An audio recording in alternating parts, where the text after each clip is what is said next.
Pak Ustaz, kenapa Allah menguji seorang hamba? Apa tak tahu Allah dia beriman atau tidak? Allah Maha tahu. Lalu kenapa diujinya? Allah mau kasih tahu si hamba itu dia layak tidak disebut beriman. Allah menguji apakah kerana Allah tak tahu? Allah Maha tahu. Wa na'lamu ma tuwaswisu bihi nafsuh. Apa yang berbisik-bisik dalam hatinya kami tahu. Lalu kenapa dia uji? Nampaknya Allah tak tahu saya ini beriman apa tidak, makanya dia uji saya. Allah Maha tahu. Wa huwal alimul khabir. Dia Maha tahu yang tersurat, yang tersirat, yang berbisik, yang terucap, dia tahu. Lalu kenapa dia uji? Dia mau ngasih tahu kamu layak apa tidak disebut orang beriman. Dia mau ngasih tahu kamu yang tiap hari mengatakan asyhadu an la ilaha illallah wa asyhadu anna muhammadar rasulullah, amantu billah, raditu billahi rabba, wa bil islami dina, wa bi muhammadin nabiyya wa rasulah, wa bil qur'ani imama. Layak tak kau ucapkan kalimat itu? Maka diujinya. Maka ketika ujian itu datang jangan terkejut, karena orang yang mengaku S2 pastilah dia diuji tesisnya. Orang yang mengaku doktor pastilah diuji disertasinya. Kalau ada mengaku doktor tapi belum menulis disertasi, berarti palsu. Kalau ada mengaku layak menjabati suatu tempat tapi belum teruji, berarti palsu. Yang palsu tak layak untuk menerima hadiah.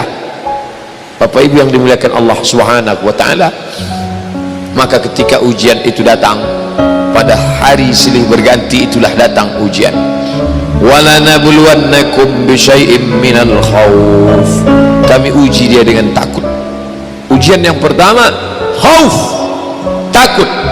Yang kaya takut miskin, yang senang takut susah, yang sayang pada anak takut anak mati, yang sayang pada ayah takut, yang punya istri takut istrinya meninggal, yang punya suami takut suaminya mendahului dia. Takut.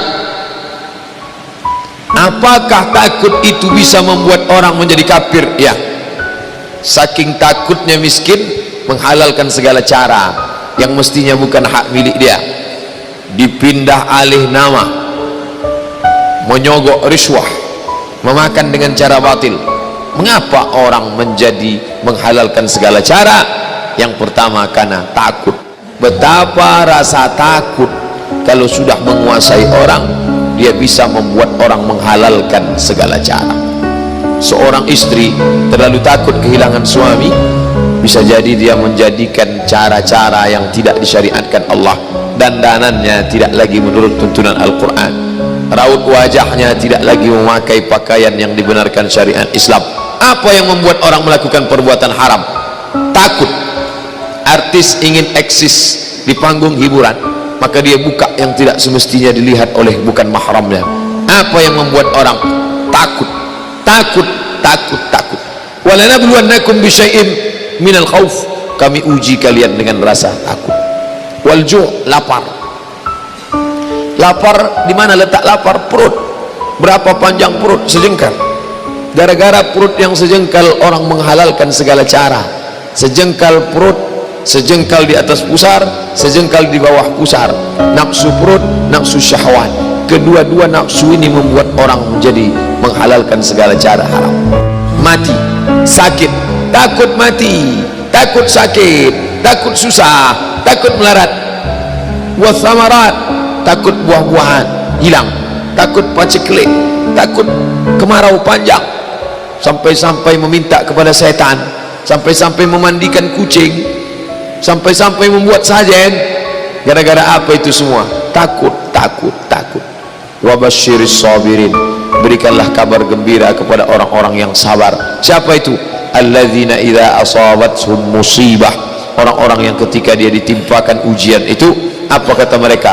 Qalu, mereka berkata, inna lillah wa inna ilaihi raji'un.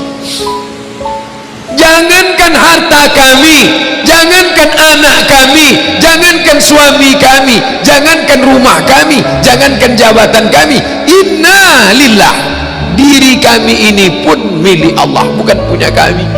Kalau dia yang punya, apa salahnya dia ambil? Maka ketika harta diambil, salah satu yang membuat manusia kehilangan ketika dia merasa memiliki. ini punya saya, ini milik saya. Kalau orang sudah terlampau memiliki, maka ketika hilang muncul kekecewaan, salah sangka. Makanya kita ini selalu sering salah sangka. Kita sangka punya kita, padahal bukan punya kita. Lillahi ma fis samawati wa ma fil ard. Apa yang di langit, apa yang di bumi, lillah, bukan punya kamu. Kenapa? Kalau sampai kita katakan punya kita, lalu ketika dia hilang kita stres, kita depresi. Orang yang kehilangan anak, dia tidak sedih. Kenapa? Karena itu pergi duluan, nanti dia akan menyusul belakangan. Suami kehilangan istri, dia tak sedih. Kenapa? Karena sudah dibawanya ganti yang baru, Pak Ustaz. Bukan, dia tak sedih. Kenapa?